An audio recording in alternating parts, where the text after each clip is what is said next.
जैसे कि एक क्वेश्चन दिया है पहले नंबर पे, वस्तु के संबंध में सीमित जानकारी प्राप्त होने का क्या परिणाम है।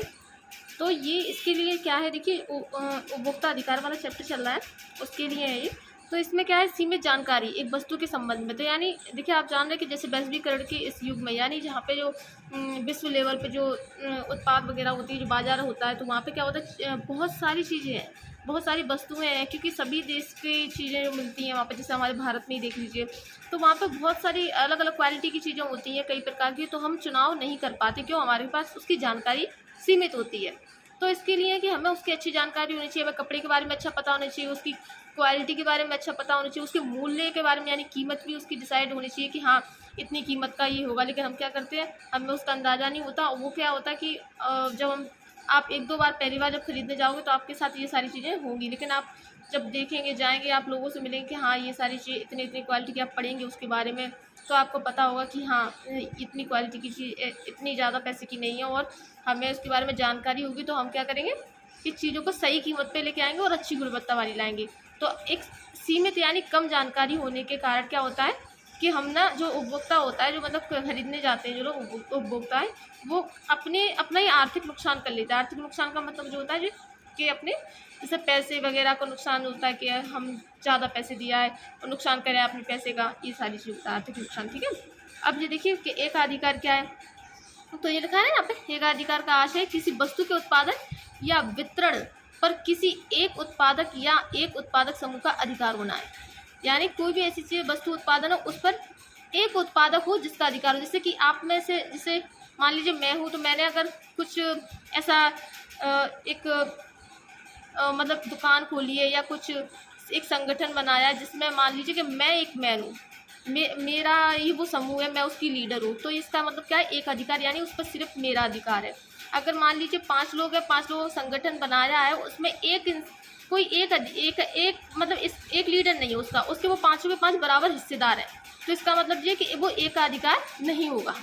अगर एक लीडर है उसका, उसी की जिम्मेदारी है सारी, उसी पे मतलब पूरे पैसे उसी के पास आएंगे पहले, तो इसका मतलब होता है कि एक अधिकार है उसका। ठीक है, तो आपको समझ आ गया होगा। फिर कालाबाजारी किसे कहते हैं ये देख लीजिए। तो इसके लिए देखिए, जैसे मान लीजिए, इससे सिंपल तरीके से बताऊं तो, जैसे मान लीजिए कि मार्कर होता है, मार्कर जो लिखते हैं ना बोर्ड पर, मान लीजिए वो अभी आपको 10 रुपये में मिल रहा है, ठीक है, वही मार्कर। वहीं अगर मान लीजिए वो मार्कर को कुछ लोगों ने बहुत ज़्यादा लेवल पर खरीद लिया है, बहुत ज़्यादा लेवल पे, तो क्या हो जाएगा, मान लीजिए कि मार्कर का अब क्या उत्पादन कम, मतलब उसका उत्पादन कम होने लगा है। तो अब वो चीज़ें क्या होंगी कि अब मार्केट में वो मार्कर इतना ज़्यादा नहीं आ पा रहा है। उससे पहले क्या कर रहे हैं, जो कुछ लोग ऐसे हैं जो इकट्ठे करके मार्कर को खरीद ले रहे हैं, ठीक है, बहुत सारे मार्कर।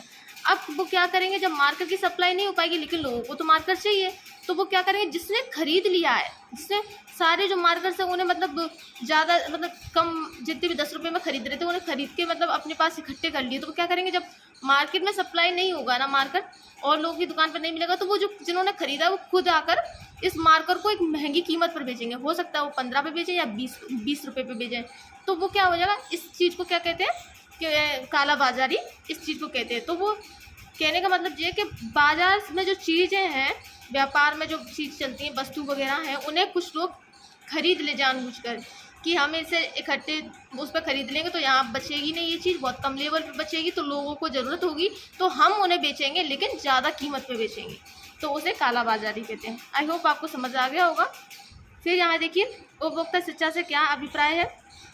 तो ये शिक्षा यानी जो मैं आपको पढ़ा रही हूँ, ये सारी चीज़ें हैं, तो ये तो आप पढ़ ही लेंगे।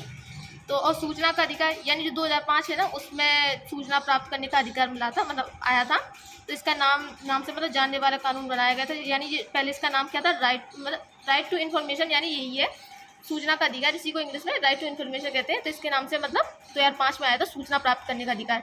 सिंपल इसमें क्या है कि लोगों को मतलब अधिकार है कि उसके बारे में सूचना प्राप्त करें। आपको, हमको, सबको अधिकार है किसी भी चीज़ की मतलब सूचना प्राप्त करने का। अगर आपको जो भी बाजार में कुछ भी चीज़ खरीदने जाते हैं, आपको उसका अधिकार है, आप पूछ सकते हैं उनसे कि इसकी क्वालिटी क्या है, कीमत क्या है, सारी चीज़ें, ठीक है।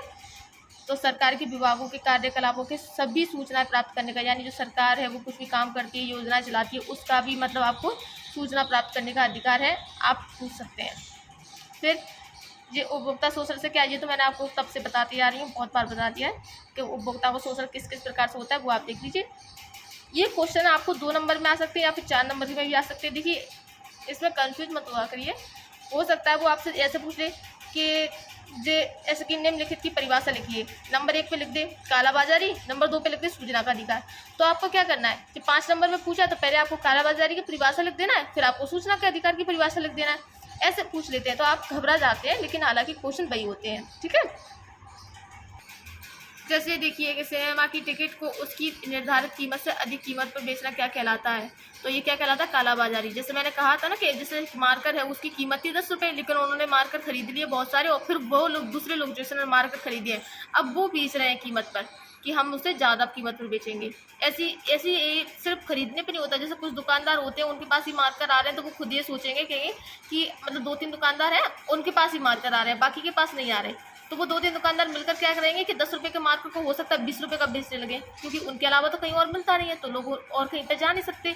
तो ये भी क्या कहलाता है? ये भी कालाबाजारी कहलाता है। ठीक है, देखिए ये ऑब्जेक्टिव है आपकी जो 1 नंबर में आ सकते हैं, 1 नंबर का आसपास आएगा। तो वो बस आपको बस क्या करना है, देखिए जो मैंने बताया ना बस आपको वो पढ़ना है, उसके बाद आप ये ना पढ़ेंगे ना तो आपको ये आराम से बन जाएंगे, इसमें कोई दिक्कत नहीं आएगी। ठीक है, तो ये आपके पास कोई भी सीरीज हो वहाँ से आप लगा लीजिए। ठीक है, तो आई होप आपको वीडियो पसंद आई होगी, और अगर पसंद आई तो प्लीज़ लाइक शेयर सब्सक्राइब करिए। और जैसा कि मैंने आपको कहा है कि डेली 2 क्वेश्चन तो आपको प्रैक्टिस करना ही है। ठीक है, तो आज आप क्वेश्चन लिखेंगे, एक कालाबाजारी लिख के दिखाइए और एक सूचना का अधिकार।